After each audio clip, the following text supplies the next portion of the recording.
Hey guys, இந்த வீடியோவில் நம்ம எதை பற்றி பார்க்க போகிறோம் அப்படின்னா, நான் ரீசெண்டாக வந்து பக்கத்தில் ஒரு லேக் இருக்கிற இடத்துல வந்து போய் ஃபிஷ்ஷிங் பண்ணலாம் அப்படின்னு சொல்லிட்டு என் ஃப்ரெண்ட்ஸை கூட்டிகிட்டு போனேன். பார்த்தீங்க அப்படின்னா ஃபிஷ் பண்ண ரெடியாக இருந்துட்டு ஒரு த்ரோ பண்ணி கரெக்டாக ஒரே ஒரு ஃபிஷ்ஷை மட்டும் பிடிச்சிருக்கேன். அது என்ன ஃபிஷ் அப்படின்னு சொல்லிட்டு நான் உங்களுக்கு காமிக்கிறேன் பாருங்கள்.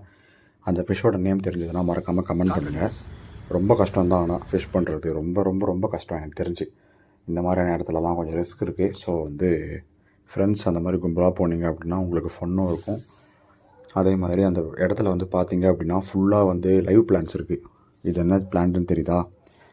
ஃபாக்ஸ்டெயில். என் ஃப்ரெண்ட்ஸ் கூட தான் வந்திருக்கேன் நான். பார்த்தீங்க அப்படின்னா ஃபுல்லாக ஃபாக்ஸ்டெயில், அப்புறம் மினி டக் வீடு, அப்புறம் பெரிய டக் வீடு எல்லாமே இருந்துச்சு. பார்த்தீங்களா ஃபாக்ஸ்டெயில் பிளான்ட்டு. இதை எடுத்துகிட்டு இருக்கும்போது ஒரு ஃபோட்டோ ஷூட் பண்ணுறன்ற பேரில் என்ன பண்ணி வச்சுருக்கான் பாருங்கள். அதுக்கப்புறம் என் ஃப்ரெண்டு ஒன்று சொன்னான், அதையும் கேளுங்களேன் என்னன்ட்டு.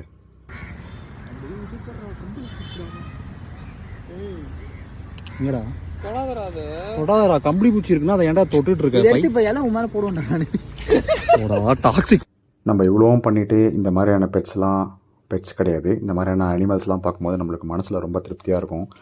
அதே மாதிரி பார்த்தீங்க அப்படின்னா இது வந்து வேறு பாண்டு லேக் என்னன்னு தெரில. பட் ஸ்டில் பார்த்தீங்க அப்படின்னா நான் பிடிக்க வந்தது ஃபிஷ்ஷஸ் தான், ஆனால் எனக்கு மாட்டினது ஃபுல்லாகவே ஷ்ரிம்ப்ஸ். ஸோ இந்த வீடியோ அவ்வளோதான். இந்த வீடியோ உங்களுக்கு பிடிச்சிருக்குன்னா மறக்காமல் லைக், ஷேர், சப்ஸ்கிரைப்.